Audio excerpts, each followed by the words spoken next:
নমস্কার নমস্কার নমস্কার আমাদের ছোট্ট channel from the mountain to the সিতে আপনাদের সবাইকে স্বাগত। গরমের ছুটিতে আমি গেছিলাম কুমায়ুন সফরে, সোলো বাইকে একটি অ্যাডভেঞ্চারে, যেখানে নেপাল চীন সীমান্ত সংলগ্ন ভারতবর্ষের বিভিন্ন জায়গা আমি ঘুরে দেখি। চলুন আর কথা না বাড়িয়ে সেই সমস্ত অভিজ্ঞতা আপনাদের সকলের সাথে শেয়ার করি। আগের পর্বে আপনারা দেখেছেন আমরা আশকোট থেকে বিভিন্ন জায়গা দেখতে দেখতে নেমে এসেছিলাম পিথোরাগড় শহরে। তারপর স্বামীজির স্মৃতি বিজড়িত মায়াবতী দেখে রাত্রিবাস হয় লোহাঘাটে।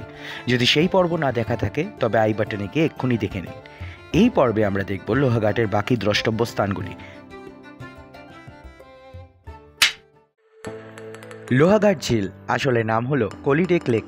লোহাঘাট শহর থেকে দেবীধুরার রাস্তায় 2 কিলোমিটার পর্যন্ত গেলে এই ঝিল দেখতে পাওয়া যায়। তো আমি এসে গেছি ওই লোহাঘাটের পাশে যে ঝিল সেইখানে। এখানে পার্কিং, এই রাস্তার ওপর থেকে নিচে নেমে আসছে।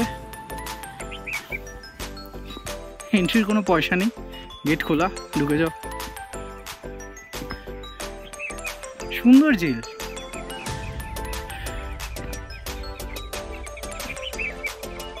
ঘোরাঘুরিও করা যায়, পাখির ডাক, সুন্দর পাখির ডাক শোনা যাচ্ছে। কলিডেক গ্রামের পাশে লোহাবতী নদীর ওপর কৃত্রিমভাবে এই জলাধারটি তৈরি করা হয়েছে আশেপাশের জল কষ্টের সুরাহার জন্য। ওই দিকটা হচ্ছে ড্যাম, ওই দিকটায় ড্যাম।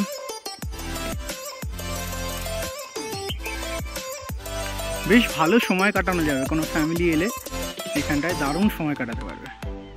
আমি যখন এসছি এখানে পুরোপুরি ফাঁকা, একটা লোক নেই। দারুণ জায়গা, দারুণ। আফসোস হচ্ছে কি আমার সাথে আমার যদি মেয়ে থাকতো তাহলে একটু খেলাধুলো করতে পারতো।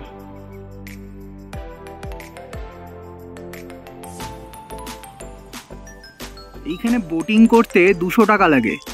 2 সিটার 200 টাকা আর 4 সিটার 400 টাকা।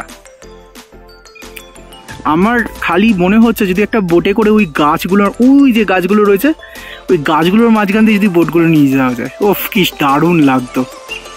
আর জল একবারে টলটল করছে, দারুণ সুন্দর। চলুন এবার এখান থেকে বানাসুরের ফোর্টের দিকে যাব। ওই হচ্ছে এন্ট্রি গেট, ওই দেখুন ওই এন্ট্রি গেট। ওইখানে মেন রাস্তাটা ওখানে আছে, ওখান থেকে জাস্ট কাট নিয়ে এরমভাবে নামা যায়। আর এই হচ্ছে বানাসুরের ফোর্টে যাওয়ার advertisement. Next of Banasur fort. এই বানাসুরের ফোর্ট যাওয়ার রাস্তা, হেঁটেই উঠতে হবে। রাইট নিয়ে ওঠার চেষ্টা করে এলাম কিন্তু উঠতে পারলাম না। এই যে 0 কিলোমিটার দেখাচ্ছে, আমার মনে হচ্ছে 2 কিলোমিটার উঠতে হবে। বনাসুর, মহা দুর্দণ্ড প্রতাপ বনাসুর, সহস্র হাতধারী শিবের উপাসক, যার কন্যা উষার সাথে কৃষ্ণের নাতি অনিরুদ্ধের বিয়ে হয়েছিল, সেই বনাসুর। হ্যাঁ, সেই বনাসুর। বনাসুরের ফোর্ট আসতে গিয়ে তো গলদঘর্ম অবস্থা, বাইক নিয়ে ওঠার রাস্তা নেই। ওই দেখুন ওই যে নিচের রাস্তাটা, নিচের রাস্তা দেখা যাচ্ছে না। এই রাস্তাটা ধরে উঠে এসেছি, প্রচণ্ড স্টিপ। আর মোটামুটি অর্ধেক রাস্তা চলে এসেছি।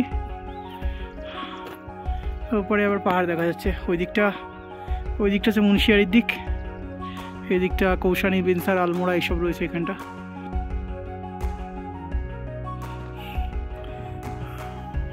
ওই হচ্ছে মায়াবতী, ওই যে।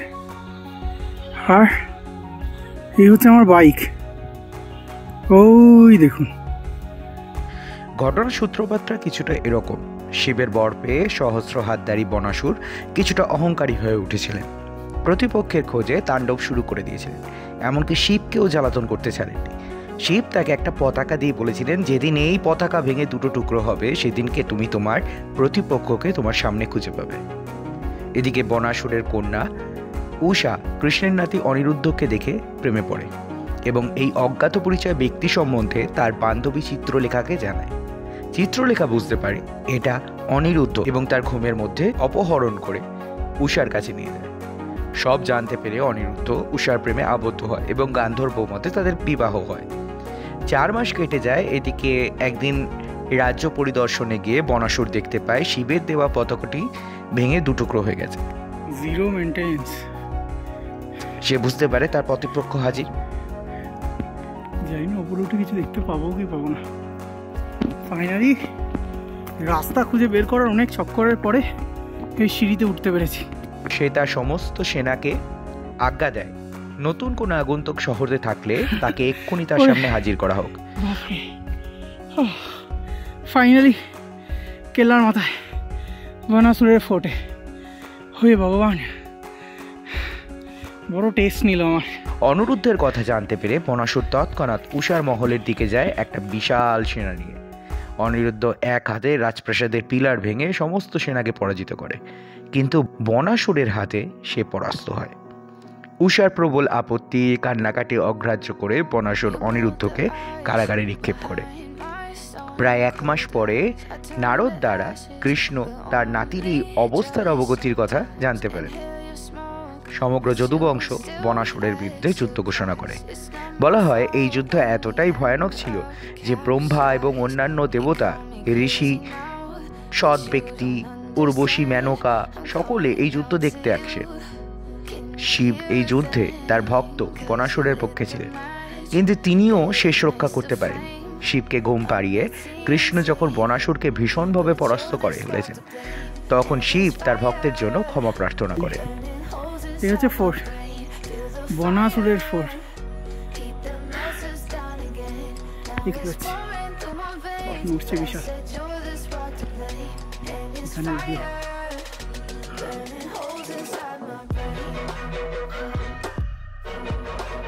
রাস্তা খুঁজে না পেয়ে এইখানটাতেই ওঠার চেষ্টা করেছিলাম এই উপরটায়, কিন্তু এতটাই উঁচু এখানটা দেখে মনে হচ্ছে বেশি নয়, কিন্তু ওখানে গিয়ে দেখছি সেই অনেকটা হাইট।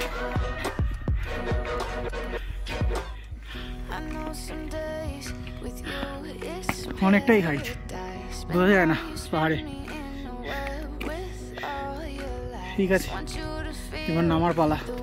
কৃষ্ণ বালিকে দেওয়া প্রতিশ্রুতির কথা স্মরণ করিয়ে শিবকে আশ্বাস দেয় যে বালির কোনো বংশধরকে তিনি কখনোই মারবেন না, কিন্তু বনাসুরের অতিরিক্ত হাতগুলি তিনি ভেঙে দেন এবং এইভাবে তার দর্পচূর্ণ করেন এবং অনিরুদ্ধ ও উষাকে উদ্ধার করে দ্বারকায় ফিরে ধুমধাম করে তাদের বিবাহ সম্পন্ন করেন। এখানকার ধারণা অনুযায়ী বনাসুরের আমলেই এই দুর্গ তৈরি হয়েছিল এবং যখন কৃষ্ণের সাথে যুদ্ধ হয় তখন এই দুর্গ বিপুলভাবে ক্ষতিগ্রস্ত হয়। এর কোনো প্রত্যক্ষ প্রমাণ কিন্তু এখন এখানে আর কিছু নেই।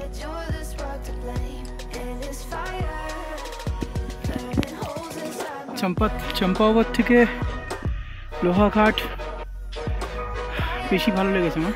চম্পাবতও খুব সুন্দর, লোহাঘাটও সুন্দর। এখন আমি লোহাঘাট থেকে দেবীদুরার দিকে রাস্তায় এসেছি, আর পথে পড়লে এরকম একটা পাইন বনের ফরেস্ট। জাস্ট ওই বানাসুরের ফোর্টটা ক্রস করার পরেই কিছুটা এগিয়ে এসেই 2-3-4 কিলোমিটার মতো এলাম, তারপরে একটা জঙ্গল এলো, দারুণ সুন্দর। বসে উঠেছি ব্রেকফাস্ট নিয়ে। ব্রেকফাস্টে আছে জানি না কালকের মোমো, একটা আপেল, একটা কলা। কোনটা কী অবস্থায় আছে বলতে পারবো না, তবে দেখি চেষ্টা করে যদি খাওয়া ভালো থাকে তাহলে খেয়ে নেবো। কিন্তু জঙ্গলের মধ্যে খাওয়াটা ওটা ডেঞ্জারাস জায়গা। এই বুঝি বাঁদর নেমে এলো, এই বুঝি বাঘ নেমে এলো, আমি আমারই ভিডিও তুলছি এখানে। এত সুন্দর রাস্তাটাকে না তুলে পাচ্ছি না।